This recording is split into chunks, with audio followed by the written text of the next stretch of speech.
ආයුබෝවන් දුවේ පුතේ ඔයාලා හැමෝටම 6 ශ්‍රේණියේ පුරවැසි අධ්‍යාපනයේ පළවෙනි පාඩම අපේ පාසල කියන පාඩමේ තවත් අනුමාතෘකා කිහිපයක් පිළිබඳ තමයි පුතේ අද අපි සාකච්ඡා කරන්න බලාපොරොත්තු වෙන්නේ. ඒ අනුව ඔයාලා සතුව තියෙන යහපත් ගති ලක්ෂණ මොනවාද? ඔයාලගේ දක්ෂතා මොනවාද? දුර්වලතා මොනවාද? ඒ වගේම පුංචි ඔයාලට මුහුණ දෙන්න වෙන බාධා හා අභියෝග මොනවාද කියලා තමයි අපි අද මේ වීඩියෝ එකෙන් කතා කරන්න බලාපොරොත්තු වෙන්නේ. මුලින්ම පුතේ අපි බලමු ඔයාලා සතුව තියෙන යහපත් ගුණාංග මොනවාද කියලා. මොනවාද පුතේ මේ යහපත් ගුණාංග කියලා කියන්නේ? යහපත් ගුණාංග කියලා කියන්නේ පුතේ ඔයාලා සතුව ඔයාලා තුල තියෙන හොඳ දේවල් තමයි මේ යහපත් ගුණාංග කියලා කියන්නේ. මම දන්නවා ඔයාලා හැමෝම ළඟම ගොඩක් හොඳ ගති ලක්ෂණ තියෙනවා. අපි දැන් බලමු අපි හැමෝම ළඟ තියෙන්න ඕන යහපත් ගුණාංග මොනවාද කියලා. පළවෙනි දේ තමයි පුතේ කාරුණික බව. අපි ඕනම කෙනෙක් ගාව කාරුණික බව. ඒ කියන්නේ කරුණාවන්ත බව අපි හැමෝම ගාව තියෙන්න ඕනේ. ඔයාලා ඉස්කෝලේ ඇරිලා යද්දී පාරේ කන්න බොන්න නැතුව බඩගින්න ඉන්න බලු පැටියෙක් දැක්කම ඔයාලට දුක හිතෙනව නේද? ඔව් ඒ ඔයාලගේ කාරුණික බව නිසා ඔයාලා ළඟ මොනවා හරි කන්න කෑම පෙට්ටියේ කෑම ටිකක් ඉතුරුලා තිබ්බොත් දෙනවා. එහෙම කරන්නේ පුතේ අපිට අනිත් අය ගැන කරුණාවක් ආදරයක් ඇති වෙන නිසා තමයි අපි එයාලට කාරුණිකව සලකන්නේ. අනිත් දේ තමයි පුතේ සත්‍යවාදී බව. සත්‍යවාදී බව කියන්නේ පුතේ අපි හැම වෙලේම ඇත්ත හරි දේ කරන එක තමයි මේ සත්‍යවාදී බව කියලා කියන්නේ. අනිත් කාරණාව තමයි පුතේ අවංක වීම. කියන්නේ හැම වෙලේම අපි අවංක කෙනෙක් වෙන්න ඕන කියලා. අවංක වෙනවා කියලා කියන්නේ පුතේ අපි මෙහෙම කියමුකෝ. දැන් ඔයාලට මතකයි නේද පහ වසරේදී ශිෂ්‍යත්ව විභාගෙ ලිව්වා. ඒ වගේ තමයි තාම 6 වසර ඔයාලා චූටි. තව ටිකක් ඉස්සරහට යද්දි පුතේ ඔයිට වැඩිය ලොකු විභාග වලට මුහුණ දෙන්න වෙනවා. ඉගෙන ගද්දි. ඒ වගේ වෙලාවට පුතේ අපි හිතමු ඔයාලට විභාග ලියලියා ඉද්දි හිතෙනවා අනේ මම කොලේක හරි උත්තර ටිකක් ලියාගෙන ආවනම් හොරෙන් හරි බලලා ලියන්න තිබුණා කියලා ඔයාලට හිතෙනවා කියන්නකෝ. ගුරුව ඒ විභාග ශාලාව බලන්න ඉන්න ගුරුවරයාත් වැඩිය හොයන්නේ ඔයාලට හොරෙන් බැලුවත් ප්‍රශ්නයක් නැහැ කියලා හිතන්නකෝ. එහෙම නෙමෙයි පුතේ. අපිට වැරද්දක් කරන්න අවස්ථාවක් තිබ්බත් අපි ඒ වැරද්ද කරන්නේ නැතුව තමන්ට අවංක වෙලා හරි දේ කරන එක තමයි පුතේ අවංක වීම කියලා කියන්නේ. ඔක්කොටම කලින් පුතේ අපි තමන්ට තමන් අවංක වෙලා ඉන්න ඕනේ. ඔයාලට පේපර් එකක් දීලා ඒකේ උත්තර ටිකත් ඒකම තියෙනවා නම් අපිට අවංකයි නම් පුතේ අපි පේපර් එක හරියට තනියම කරලා තමයි තමන්ගේ දැනුම කොතනද තියෙන්නේ කියලා පස්සේ උත්තර ටික බලන්නේ. ආන් ඒ වගේ පුතේ පුංචි දෙයින් හරි පටන් ගන්න ඕනේ. අපි හැමෝම පොඩි ළමයි විදිහට ඇත්ත කතා කරන්න අවංක වෙන්න පොඩි දවස්වල ඉඳන්ම අපි පුරුදු වෙන්න ඕනේ. ඊළඟ කාරණාව තමයි පුතේ ඉවසිල්ලෙන් කටයුතු කිරීම. දැන් ඔය සමාජයේ වෙන ගොඩාක් ප්‍රශ්න වලට හේතුව තමයි පුතේ මේ ඉවසීමක් නැතිකම. ඒ කියන්නේ ඔයාලා හිතන්න ඔයාලා වැරද්දක් කරන්නේ නැතුව කෙනෙක් ඔයාට බැනගෙන යනවා කියලා. ආන් ඒ වෙලාවට පුතේ ඔයාලට තරහක් එනවා නම් කිසිම ඉවසීමක් නැතුව එයත් එක්ක බැනගෙන යනවනම් රණ්ඩු වෙනවනම් අපිට පුතේ සමාජයේ හොඳ යහපත් සම්බන්ධතාවයක් ගොඩනගා ගන්න බෑ. කෙනෙක් මොනවා හරි දෙයක් කියනවා නම් ඉවසීමෙන් පොඩ්ඩක් අහන් ඉඳලා ඔයාලගේ වැරද්දක් නැත්තම් මම එහෙම දෙයක් කරලා නැහැ. මෙන්න මෙහෙමයි කියලා ඉවසීමෙන් අනිත් අයත් එක්ක කටයුතු කරන්න පුතේ අපි හැම වෙලාවෙම ඉගෙන ගන්න ඕනේ. පවුලක් තුල ගත්තත් මොනවා හරි ප්‍රශ්නයක් වුණාම ඒ ප්‍රශ්නේ වෙලාවට අපි ඉවසිල්ලෙන් කටයුතු කරන්න ඕනේ. පාසලට ගියත් එහෙමයි යාළුවෙක් එක්ක ගුරුවරයෙක් එක්ක ඕනෑම කෙනෙක් එක්ක කටයුතු කරද්දී පුතේ අපි ළඟ තියෙන්න ඕනේ ඉවසීම. අපිට හොඳ ඉවසීමක් තිබ්බොත් තමයි පුතේ අපිට යාළුවෝ ගොඩක් ඉන්නේ. සමාජයේ අනිත් අයත් එක්ක හොඳ සම්බන්ධතාවයන් ගොඩනගාගෙන ජීවත් වෙන්න පුරුවන් වෙන්නේ මේ ඉවසිල්ලෙන් කටයුතු කරන අය. ඊළඟ කාරණාව තමයි පුතේ අන් අයට ගරු කිරීම. ඒ කියන්නේ අපිට පුතේ වැඩිහිටි දෙමව්පියෝ ගුරුවරු නෑදෑයෝ ඒ වගේ අය තමයි පුතේ. ඒ වගේම ඔයාලට බාල කට්ටියක් ඉන්නවා කියලා හිතන්න. ඒ කට්ටිය බාලයි කියලාත් නෑ පුතේ. අපි එයාලටත් ගරු කරන්න ඕනේ. හැමෝටම තියෙනවා ගරුත්වය. ඔයාලා ඉස්කෝලේට ආවට පස්සේ ටීචර් කෙනෙක් පන්තියට ආවත් ඔයාලා ටක් ගාලා පුටුවෙන් නැගිටිනවා. ආචාර කරනවා. ඒක තමයි පුතේ අනිත් අයට දෙන්න ඕනි ගරුත්වය අපි දෙනවා කියන්නේ. මෙහෙම දෙයක්වත් තියෙනවා. ඔන්න එක පීරියඩ් එකක් ඉවරලා ටීචර් කෙනෙක් පන්තියේ යනවා. ඊට පස්සේ පොත් ටික බෑග් එකට දානවා. එතකොට ඔන්න තව ටීචර් කෙනෙක් එනවා. එතකොට ඔයාලා ටීචර් ආවද කියලා දකින්නෙත් නැතුව පොත් ටික ලෑස්ති කරනවා බෑග් එකට දානවා. එහෙම නෙමෙයි පුතේ. අපි වෙන දෙයකට අවධානය දෙන්නේ නැතුව ගුරුවරයෙක් පන්තියට ආපුවම අපි කරන වැඩේ ඉවර වෙලා නෙවෙයි. අපි කරන වැඩේ නතර කරලා ඒ ගුරුවරයාට ආචාර කරන්න අපි ඉගෙන ගන්න ඕනේ. අපි පාසලට එද්දි පාසලට අපි ගරු කරන්න ඉගෙන ගන්න ඕනේ. පාසලට ඔයාලා දැකලා තියෙනවා වෙලා එන්නේ පාසලට ගේට්ටුවෙන් ඇතුල් වෙන තැන පාසලට වැඳලා ළමයි ඉස්කෝලේට එකතු එන්නේ. ඒකට හේතුව පුතේ ඔයාලා පවුලෙන් එළියට ආවට පස්සේ එකතු වෙන පළවෙනිම තැන තමයි මේ පාසල කියලා කියන්නේ. පාසල තමයි පුතේ ඔයාලගේ ජීවිතේ හැම දෙයක්ම තීරණය කරන්න ඔයාලව හදන මූලිකම තැන තමයි පාසල සහ පවුල කියලා කියන්නේ. ඒ නිසා පුතේ අපි ගරු කරන්න ඉගෙන ගන්න ඕනේ. පාසලේ ගුරුවරුන්ට විතරක් නෙමෙයි පුතේ වැඩිහිටියෙක්ට ගරු කරන්න. බස් එකේ යද්දි වයසක 100 කෙනෙක් ආච්චි කෙනෙක් ඉන්නවනම් නැගිටලා යාළට සීට් එක දෙන්න. පාරේ යද්දි ඔයාලගේ පන්සලේ හාමුදුරුවෝ වෙන්න පුළුවන්. පල්ලියේ පාද වෙන්න පුළුවන්. එයාලා හම්බුනහම එයාලට ගරු කරන්න අපි ඉගෙන ගන්න ඕනි පුතේ. තව දෙයක් තමයි මේකේ විනය ගරුක වීම. විනය ගරුක වීම කියන්නේ පුතේ අපි හිතමු පාසල කියලා.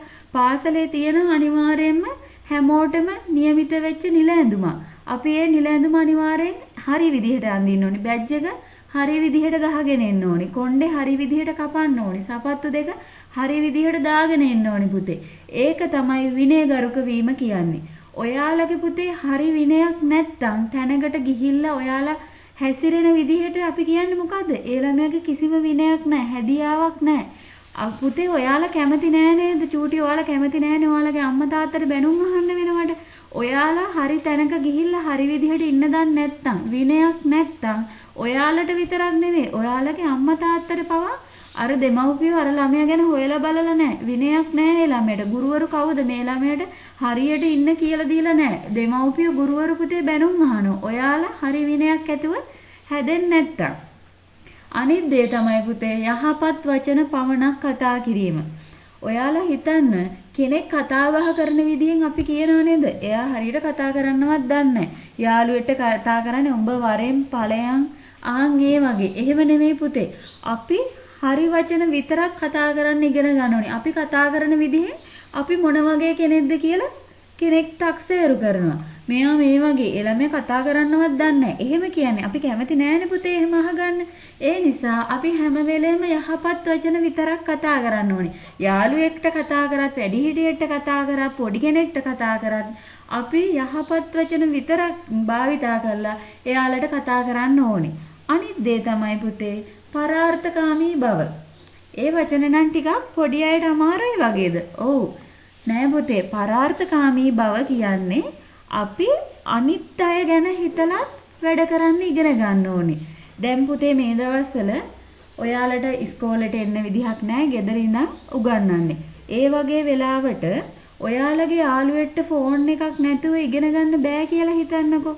පාඩම් වලට සහභාගී වෙන්න විදිහක් නැහැ. එයා බාගද ඔයාලගේ ගෙවල් ළඟ අහල පහල කෙනෙක් වෙන්න පුළුවන්. ඒ වෙලාවට පුතේ අපි තනියෙන් විතරක් අනේ යාළුවා ඉගෙන ගත්තත් එකයි නැතත් එකයි මට ෆෝන් එකක් තියෙනවා මම ඉගෙන ගන්නවනේ කියනවා නම් අපි ඒකට කියන්නේ පුතේ ආත්මාර්ථකාමී බව. ඒ කියන්නේ තමන් ගැන විතරක් හිතලා කටයුතු කරන එක තමයි ආත්මාර්ථකාමී බව. එතකොට මොකද්ද පුතේ මේ පරාර්ථකාමී බව කියන්නේ? ඒ කියන්නේ අපි අනිත් අය ගැනත් හිතලා වැඩ කරන එකනේ. දැන් ඔයාගේ අහල පහල ඉන්න යාළුවට ඔයාට කියන්න පුළුවන් ඕන පාඩම් කරන වෙලාවට ඉගෙන ගන්න මොනවා හරි ඉස්කෝලෙන් කරන වෙලාවට අපේ ගෙදරට එන්න. අපි දෙන්නත් එක්ක ඉගෙන ගමු. ඔයාට ලියා ගන්න බැරි වෙච්ච සටහන් ටිකක් තියෙනවා නම් මගේ පොත බලලා ලියා ගන්න. ඒක පුතේ අන්න ඒ වගේ අපි අනිත් අය ගැන හිතනවා නම් අපි ඒක අපේ වර්ධනය කරගන්න යහපත් ගුණාංගයක්. අනිත් දේ තමයි පුතේ සරල බව. සරල බව කියන්නේ පුතේ දැන් ඔයාලා මෙහෙම හිතන්න. ඔයාට දැන් පොතේ ලියන්න පෑනක් ඕනි. දැන් පුතේ රුපියල් 10ක් දීලා පෑනක් ගන්න පුළුවන්නේ. රුපියල් 20ටත් පෑන් තියෙනවා. තව ඊට වැඩිය ගොඩ ගණන් වලටත් පෑන් තියෙනවා. අපේ අවශ්‍යතාවය මොකද්ද පුතේ? පොතේ ලියන්න පෑනක්නේ. දැන් ඔයාලගේ යාළුවා ඔයා හිතන ඔයාලට වැඩිය සල්ලි නෑ වියදම් කරන්න එහෙම. එහෙම ඉද්දි වාගේ යාළුවට ගොඩක් සල්ලි තියෙනවා. එයා මොකක් හරි ලොකු ගාණක් දීලා පෑනක් අරගෙන එනවා. ඒ වෙලාවට පුතේ අපි ගෙදර ගිහින් අම්මට තාත්තට කියනවා නම් අනේ මගේ යාළුවා ගොඩක් ගාණක් දීලා පෑනක් ගෙනාවා. මටත් ඒ જાතියම එකක් ඕනි නැත්නම් මං ඉස්කෝලේ යන්නේ. එහෙම නෙමෙයි පුතේ. අපිට තේරෙනවනේ අවශ්‍යතාවයේ තියෙන්නේ පෑනක්. ඒක රුපියල් එකක්ද 20 එකක්ද 100 එකක්ද කියන එක වැදගත් නැහැ. අපි දැනගන්න ඕනි අපිට තියෙන වැඩේ කරන්න විතරක් අවශ්‍ය විදිහට වියදම් කරන්න. අර පිරිමැස්මෙන් වියදම් කරන්න පුතේ. ආයෙත් යාළුවා මොකක් හරි හොඳ ලොකු බෑග් එකක් ගේනවා ලස්සන එකක් ගොඩක් ගන්න. අපි උත්සාහ කරන්න ඕනේ ඒ වගේම එකක් ගන්න නෙමෙයි. Tamanට පොත් ටික දාගෙන ඉන්න පුළුවන් බෑග් එකක් තියෙනවනේ ඒ ඇති පුතේ. අපිට අනවශ්‍ය විදිහට වියදම් කරන අනිත් අය කරන දේ කරන්න ඕනේ. අපි සරල විදිහට අපේ අවශ්‍යතාවයන් ටික ලබාගෙන අපි දැනගන්න ඕනේ අපේ අරමුණට යන්න. අපි ඊළඟට බලමු පුතේ ඔයාලගේ තියෙන දක්ෂතා මොනවාද? අපි මේ වෙනකන් අපේ තියෙන යහපත් ගුණාංග ගැන කතා කරානේ. අපි ඊළඟට කතා කරමු ඔයාලට තියෙන දක්ෂතා ගැන. හැමෝම ආසයි නේද? අනේ යා ගොඩක් දක්ෂ දරුවෙක් කියලා කියන්නේ. ආසයිනේ එහෙම අහගන්න. පීනන්න කැමති අය ඉන්නවා, නටන්න සින්දු කියන්න කැමති අය ඉන්නවා, ඒ හැකියාවන් තියෙන අය ඉන්නවා, ක්‍රීඩා කරන්න පුළුවන් අය ඉන්නවා, ලස්සන අත්කම් නිර්මාණ කරන්න පුළුවන් අය ඉන්නවා, මහන්න පුළුවන් අය ඉන්නවා. මේ වගේ තමයි පුතේ. ඔයාලට විවිධ දක්ෂතා තියෙනවා. ඔයා අහලා බලන්න ඔයාගේ යාළුවට ඔයාට මොනවද තියෙන හොඳටම කරන්න පුළුවන්? ඔයා මොනවටද දක්ෂ? එතකොට යාළුවා කියනවා මට හොඳට සින්දු කියන්න පුළුවන්. හැබැයි එතකොට ඔයාට හිතෙනවා අනේ මට සින්දු කියන්න බෑනේ කියලා. නෑ පුතේ. හැමෝටම තියෙන මොකක් හරි දක්ෂතාවයක්. ඒ වගේම ඒ දක්ෂතාවය පුතේ හැමෝටම තියෙන එකම දක්ෂතාවය නොවෙන්න පුළුවන්. එක එක්කෙනාට වෙනස් වෙච්ච දක්ෂතා ගොඩක් තියෙනවා. ඒ වගේම තමයි පුතේ අපිට තියෙන මේ දක්ෂතා වැඩි දියුණු කරන්න වර්ධනය කරගන්න පුළුවන්. අපි මොකකට හරි අපි හිතමුකෝ අපි නටන්න දක්ෂයි කියලා. අපි හැමදාම පුතේ පුහුණු වීම කරනවන. තව අලුත් දේවල් ඉගෙනගෙන අපේ හැකියාව වර්ධනය කරගන්න දියුණු කරගන්න අපිට පුළුවන්. අනිත් දේ තමයි පුතේ උත්සාහය උනන්දුව මත අපගේ නව දක්ෂතා ඇති කරගන්න පුළුවන්. ඒ කියන්නේ පුතේ අපි ගාව නැති දක්ෂතාවයක් අපේ උත්සාහය උනන්දුව තියෙනවා නම් අපිට ඒක වර්ධනය කරගන්න ඇති කරගන්න පුළුවන්. ඔයාලා හිතන්න ඔයාලට අමාරුම විෂයක් තමයි ගණිතය. අනේ මට ඒක හැමදාම එපා වෙනවා ගණන් හදන්න තේරෙන්නේ නැහැ කියලා. අපි ඒ විෂය අතාරින්න නැතුව පුතේ ඔයාලා උත්සාහ වෙනවා නම් උනන්දු වෙනවා නම් මට ගණන් අමාරුයිනේ ඒ කියන්නේ මම ඒකට තව ටිකක් වැඩිපුර මහන්සි වෙන්න ඕනේ. උත්සාහයෙන් උනන්දුවෙන් හැමදාම දෙන ටික කරලා තව වැඩිපුර පොත්පත් හොයලා ගණන් හදලා අපිට ඒක අපේ දක්ෂතාවයක් විදිහට අපිට වර්ධනය කරගන්න පුළුවන්. ඒ කියන්නේ අපි ළඟ තිබිච්ච නැති දක්ෂතාවයක් අපිට ආපහු වර්ධනය කරගන්න පුළුවන්. තව උදාහරණයක් කිව්වොත් පුතේ ඔයාලා හිතන්න කෙනෙක් ඉන්නවා මහන්න කැමති. ගෑන් ළමයි එහෙම කැමතිනේ ලස්සනට මල් මහන්න කැමති. ඒ වගේ තියෙනවානේ. ඒ වුණාට ඔයාට තාම එහෙම හැකියාවක් නැහැ. හැබැයි ඔයාගේ කැමැත්තක් තියෙනවා. එහෙම කැමැත්තක් තියෙනවා නම් උත්සාහයක් උනන්දුවක් තියෙනවා නම් පුතේ අපිට පුළුවන් දන්න කෙනෙක්ගෙන් අහගන්න මම මේ දේ කරන්න කැමතියි මට කියලා දෙන්න. අපිට එහෙම අහගන්න පුළුවන්. එහෙම නැත්නම් පුතේ දැන් ඕන තරම් නව තාක්ෂණයේ තියෙනවනේ. අපිට හොයලා බලන්න පුළුවන් කොහොමද මේ දේ කරන්නේ මොනවාද අලුතෙන් මේ දෙයකට එකතු වෙලා තියෙන්නේ. එහෙම බලලා උත්සාහයෙන් උනන්දුවෙන් අපේ කැපවීමෙන් අපි ළඟ නැති දක්ෂතාවයක් අපි ඇති කරගෙන වර්ධනය කරගන්න පුළුවන්. පුතේ ඔයාලා අහලා තියෙනවද ලොවෙන් එකෙක් එක් දෙයකට වෙයි සමත කියලා? මොකද්ද පුතේ මේක? ඒ කියන්නේ ලෝකේ ඉන්න හැමෝම මොකක් හරි දෙයකට දක්ෂයි කියන එකද කියන්නේ. ඒ කියන්නේ හැමෝටම තියෙන්නේ එක් දෙයකට වෙයි සමත කියවම් හැමෝටම තියෙන එක දක්ෂතාවයක්ද? ඔයාලට එහෙම හිතෙනවා ඇති. නෑ පුතේ. ඒ කියන්නේ ලොවෙන් එකෙක් එක් දෙයකට වෙයි සමත කියන්නේ ලෝකේ ඉන්න ඕනම පුද්ගලයෙක්ට මොකක් හරි දක්ෂතාවයක් තියෙනවා. අපි කවුරුවත් පුතේ ඔයාලා කවුරුවත් දුර්වලයෙක් නෑ. කිසිම දක්ෂතාවයක් නෑ කියලා කෙනෙක් නෑ පුතේ. පුංචි ඔයාලා හැමෝටම විවිධ වූ දක්ෂතා ගොඩක් තියෙනවා. අපි අපේ දක්ෂතා හරි විදිහට අඳුන ගන්න එක තමයි කරන්න ඕනේ. ඒවා වර්ධනය කර ගැනීම සහ වැඩි දියුණු කර ගැනීම තමයි කරන්න ඕනේ. කවුරුවත් පුතේ දුර්වලෙක් නෑ. ඔයාලා හැමෝම දක්ෂයි. ඒ නිසා ඔයාලා ඔයාලගේ තියෙන දක්ෂතා හඳුන ගන්න ඕනි.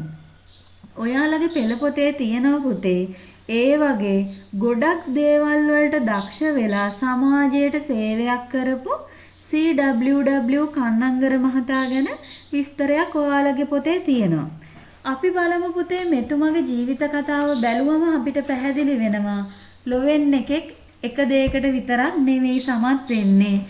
දක්ෂතා ගොඩක් තියෙන අය ඕන තරම් ඉන්නවා.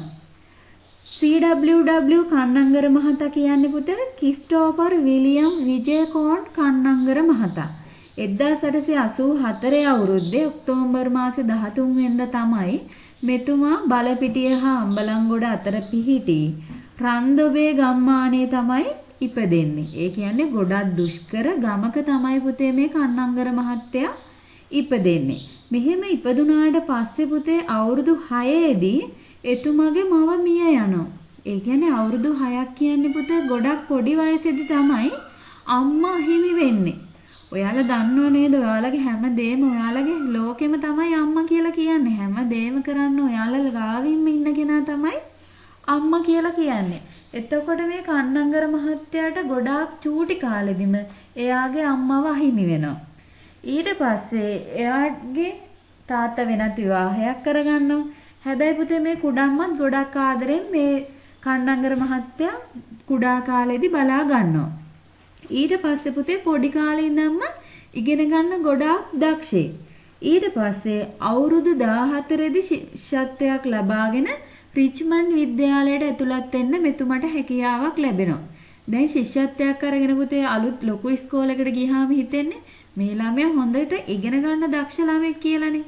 නෑ පුතේ කන්නංගර මහත්තයා ඉගෙන ගන්න විතරක් නෙවෙයි දක්ෂ උනේ. විද්‍යාලේ ක්‍රිකට් කණ්ඩායමේ නායකයා. ඒ වගේම පාපන්දු කණ්ඩායමේ සමාජිකයෙක්. ඒ කියන්නේ ක්‍රීඩාවටත් මෙතුමා ගොඩක් දක්ෂයි. ඉගෙන ගන්න දක්ෂයි, ක්‍රිකට් ගහන්න පුළුවන්, පාපන්දු ක්‍රීඩා කරන්න පුළුවන්. ඒ කියන්නේ දක්ෂ දරුවෙක්. දක්ෂතා ගොඩක් තියෙන දරුවෙක් තමයි මේ කන්නංගර මහත්තයා පොඩි කාලේදී. ඊළඟට පුතේ ඒ විතරක් නෙවෙයි දක්ෂ කතිකෙක්. හොඳට කතා කරන්න පුළුවන්. ඒ වගේම හොඳට රඟපාන්න පුළුවන් නළුවෙක් විදිහට මුළු පාසලේම ජනප්‍රිය වෙලා තියෙනවා. දැන් පුතේ ඔයාලා 6 වසර අලුත් ඉස්කෝලේකට එහෙම ගිහිල්ලා ඒ ඉස්කෝලේ ක්‍රිකට් තියෙනවා, කැඩට් තියෙනවා කරන්න ආස හිතෙනවා. ශිෂ්‍යත්වෙත් දැන් ලියලා ලකුණු ටිකක් අරගෙන ඉස්කෝලේකට ගිහින් ඉන්නේ. එතකොට හිතනවා නේද ක්‍රීඩා කරන්න එහෙම ගිහිල්ලා ඉගෙන ගන්න වෙලා මදි වෙයිද? ඒව අතපසු වෙයිද? දැන් ඉගෙන ගන්න එක තමයි ලොකුම දේ. ඒ දේ හරියට කරන්න ඕනි. අනිත් දේවල් කළොත් වෙලාවක් නැති වෙයි. ඔහොම හිතෙනව නේද ඔයාලට? ඒ කියන්නේ පුතේ ඔයාලා ඉගෙන ගන්න ගමන් අනිත් බාහිර ක්‍රියාකාරකම් කරන්න ඕනි. බාල දක්ෂයකට යන්න, කැඩෙට් එකට යන්න, ක්‍රිකට් ගහන්න යන්න. ඒ දේවල් එක්ක පුතේ සමබරව ඔයාලගේ ඉගෙන ගන්න වැඩ ටිකත් කරන්න. මොකක් හරි පන්තියේ පීරියඩ් එකක් මග ඇරෙනවා නම් ක්‍රීඩා කරන්න ගිය වෙලාවේ ඒකට මොනවා හරි පුහුණු වීමකට එන්න කිව්වම ඔයාලගේ ඉගෙන ගන්න පීරියඩ් එකක් අතපසු වුණා කියලා හිතන්න පුතේ. ආන් ඒ වෙලාවට අපි හිතන්න හොඳ නෑ අනේ මට දැන් මේක කරන්න ගියොත් එහෙම ඉගෙන ගන්න එකත් පාඩු වෙනවා. එහෙම නෙවෙයි පුතේ. අපි දක්ෂයි නම් අපිට පුළුවන් වෙන්න ඕනේ බාහිර ක්‍රියාකාරකම් එක්ක ඔයාලගේ ඉගෙන ගන්න දේවල් හරියට කරගන්න. ඒ වගේ දක්ෂයෙක් ගැන තමයි පුතේ අපි මේ කතා කරන්නේ.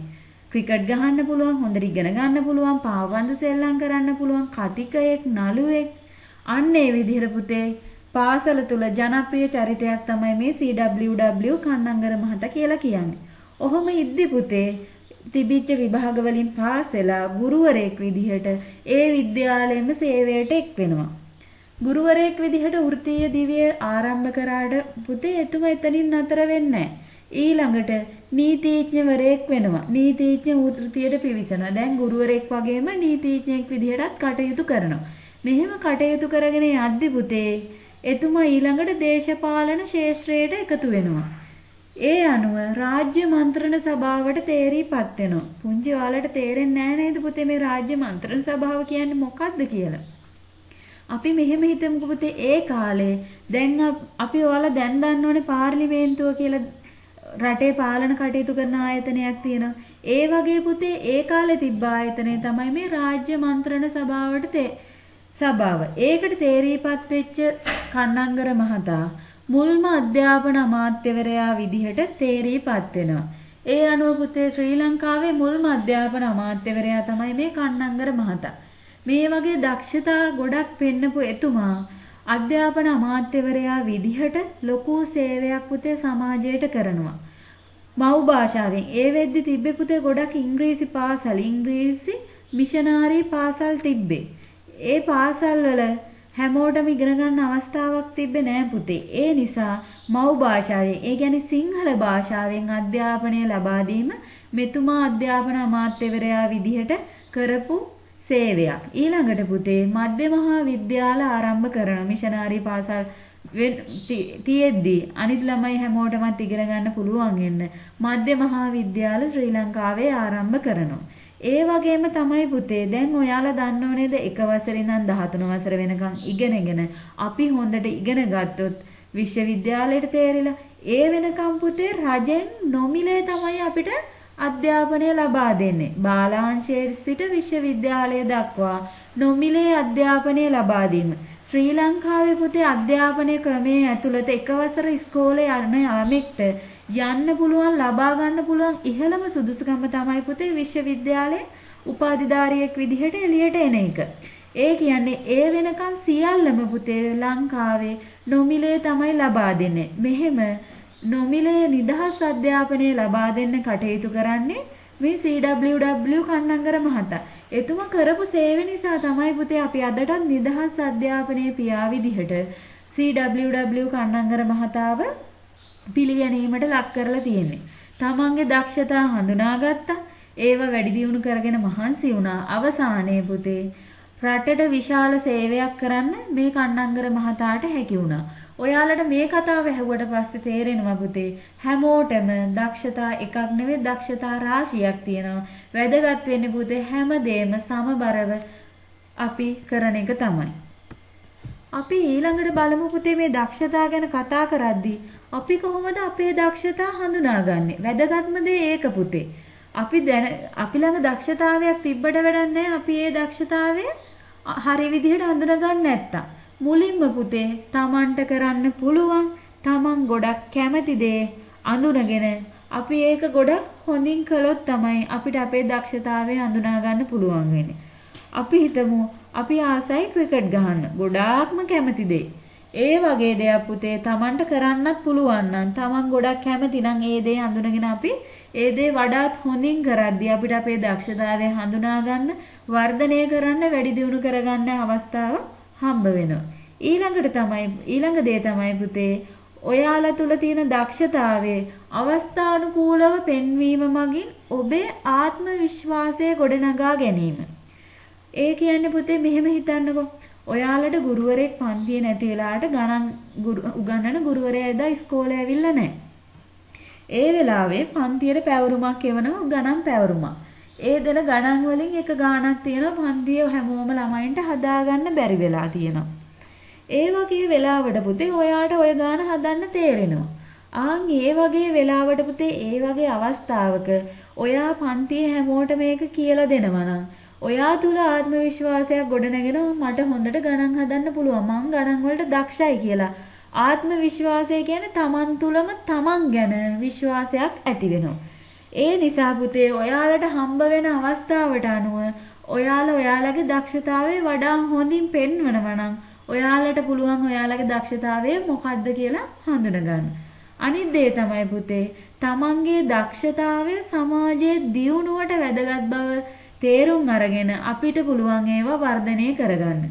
ඒ කියන්නේ පුතේ ඔයාලගේ දක්ෂතාවය සමාජයට සේවයක් නම්, සමාජයට වැදගත් දෙයක් නම් අපි ඒ දක්ෂතා හඳුනගෙන වර්ධනය කරගන්න ඕනේ පුතේ. මේ දක්ෂතාවය කියන දේ පුතේ අපි හැම වෙලාවෙම පුරුදු වෙන්න ඕනේ හරි දෙයකට යොමු කරන්න.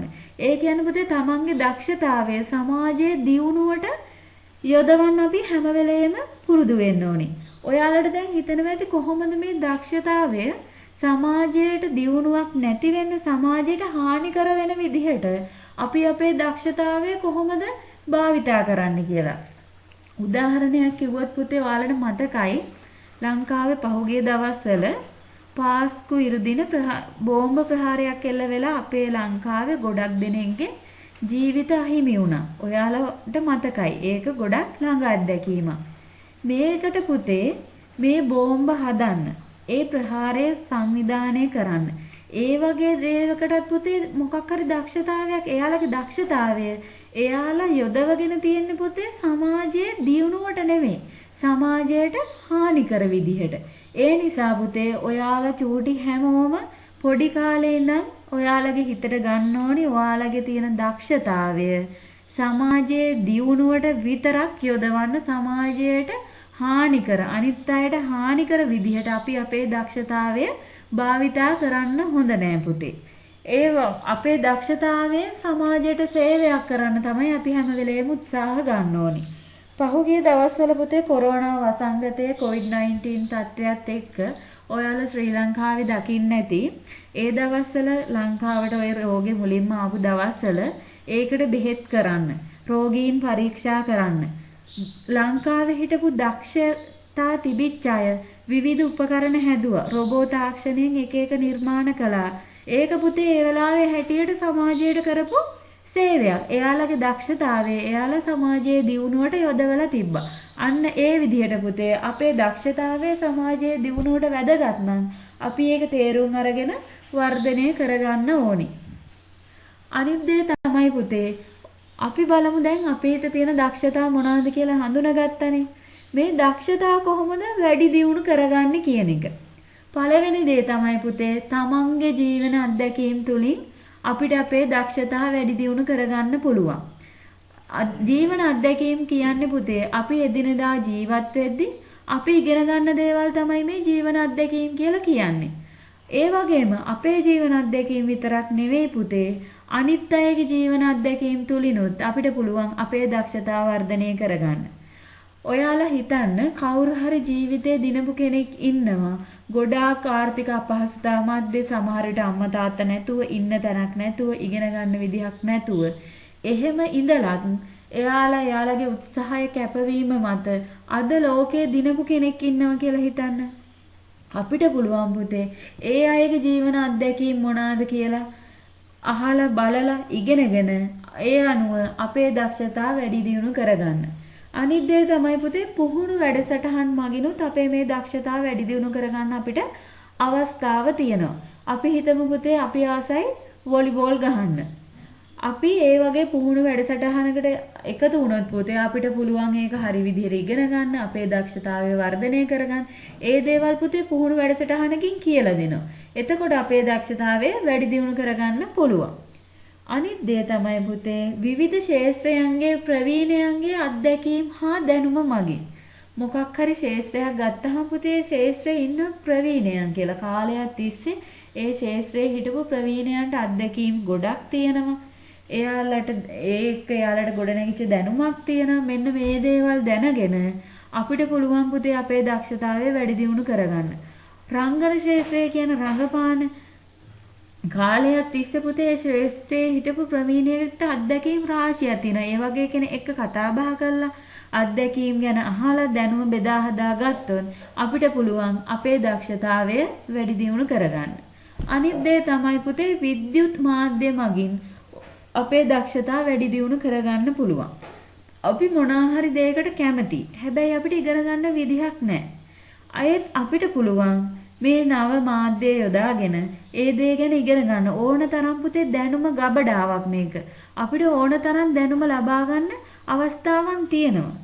හැබැයි පුතේ විද්‍යුත් මාධ්‍ය ගත්තත් රූපවාහිනිය, ගුවන් විදුලිය ඒ වගේ දේවල් වලින් දෙන තොරතුරු අනුව පුතේ දැනුම අරගෙන අපිට දක්ෂතාව වැඩි දියුණු කරගන්න පුළුවන්. මේ විද්‍යුත් මාධ්‍ය ගැන කතා කරද්දී අන්තර්ජාලය පුතේ අපේ ඉගෙන ගන්න දේවල් වලට භාවිතා කරන්න පුළුවන්. හැබැයි පුතේ වැදගත්ම දේ මේක හොඳ විදිහට වගේම නරක දේවල් වලටත් භාවිතා කරන්න පුළුවන්. ඒ නිසා ඔයාලා දැනගන්න ඕනි පුතේ නව තාක්ෂණය භාවිතා කරනවා නම් ඒක ඔයාලගේ අරමුණට යන්න උදව්වක් විදිහට ඒක භාවිතා කරන්න. දැන් ඉස්කෝලේ යන ළමයින්ට පුතේ ඉස්සර නම් අපි කියන්නේ ෆෝන් එකක් අල්ලන්නවත් දෙන්න බෑ, ඉගෙන ගන්න එකක් නෑ කියලා. ඒ වුණාට පුතේ රටේ මේ තියෙන තත්ත්වෙත් එක්ක ඔයාලට ඉගෙන ගන්න වෙලා තියෙන්නේ ෆෝන් එකේ. ඔය ෆෝන් එක පුතේ ඔයාලා පාවිච්චි කරද්දි දැනගන්න ඕනි. ඉගෙන ගන්න දෙයට විතරක් හරිය විදිහට පාවිච්චි කරන්න. එහෙම කළොත් තමයි පුතේ ඔයාලට ඔයාලගේ ඉගෙන ගන්න වැඩ ටික කරගෙන හොඳ විදිහට ඔයාලගේ දක්ෂතාව වැඩි දියුණු කරගන්න පුළුවන් වෙන්නේ. මේ වීඩියෝ එක පුතේ ඔයාලගේ ඉගෙන ගන්න වැඩවලට උදව් වුණා කියලා හිතෙනවා නම් අපේ YouTube channel එක subscribe කරලා තියාගන්න, like එකක් දාන්න, comment එකක් දාන්න, ඔයාලගේ අදහසක් දෙන්න. bell icon එක click කරලා notification on කරලා තියාගන්න. අලුත් වීඩියෝ එකක් දැම්මොත් ඔයාලට ඉක්මනට බලා ගන්න පුළුවන්.